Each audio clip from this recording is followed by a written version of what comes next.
शिवसेनेतील वादग्रस्त विधान करणाऱ्या नेत्यांना मुख्यमंत्री एकनाथ शिंदे कडक समज देणार असल्याचं कथ आहे। शिवसेना नेते रामदास कदम, आनंदराव अडसूळ, दीपक केसरकर यांच्यानंतर तानाजी सावंत यांच्यावर मुख्यमंत्री एकनाथ शिंदे नाराज असल्याची माहिती मिळते।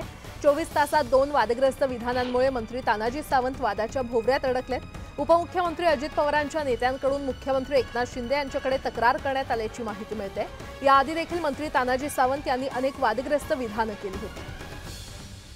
अधिक माहिती देत आहेत आमचे प्रतिनिधी उदय जाधव आपल्यासोबत जोडले गेलेले आहेत।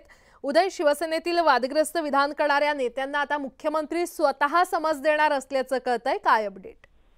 मुख्यमंत्री एकनाथ शिंदे यांच्या शिवसेनेमधील काही मंत्री जे आहेत ते त्यांच्या वक्तव्यांमुळे प्रचंड अडचणीत सापडल्याची आपल्याला माहिती मिळते आहे। त्याचबरोबर अनेक वाद निर्माण होतील अशीच जे आहेत वक्तव्य त्यांच्याकडे करण्यात आलेली आहेत। आरोग्यमंत्री तानाजी सावंत असतील, त्याचबरोबर शिक्षण मंत्री दीपक केसरकर असतील, यांनी जी वक्तव्य केलेली आहेत ती एकतर महायुतीसाठी देखील अडचणीत आलेले आहेत। त्याचबरोबर राज्य सरकारच्या देखील एकूण ध्येय धोरणासंदर्भात देखील अनेक प्रश्न जे आहेत ते निर्माण होणारे वक्तव्य जे आहेत ते या मंत्र्यांकडून करण्यात आले आहेत। त्यामुळे मुख्यमंत्री एकनाथ शिंदे या नेत्यांवरती, या मंत्र्यांवरती नाराज आहेत आणि त्यांना कडक समज देणार असल्याची माहिती वरिष्ठ सूत्रांकडून मिळत आहे। आणि त्यानुसारच आज दिवसभरामध्ये या मंत्र्यांसोबत जे वातावरणीय मंत्री आहेत त्यांच्यासोबत मुख्यमंत्री एकनाथ शिंदे हे बैठक घेणार असल्याची देखील माहिती मिळते। आणि त्यावेळेला या नेत्यांना कडक शब्दात समज जो आहे तो दिला जाणार आहे, कारण विधानसभा निवडणुका तोंडावरती आहेत आणि असं असताना राज्य सरकार किंवा शिवसेना पक्षाची एकूणच एखाद्या पक्षाला डाग लागेल असं कुठेही वक्तव्य जे आहे ते करणाऱ्या मंत्र्यांना कडक समज दिली जाणार आहे। उदय, धन्यवाद या माहितीसाठी।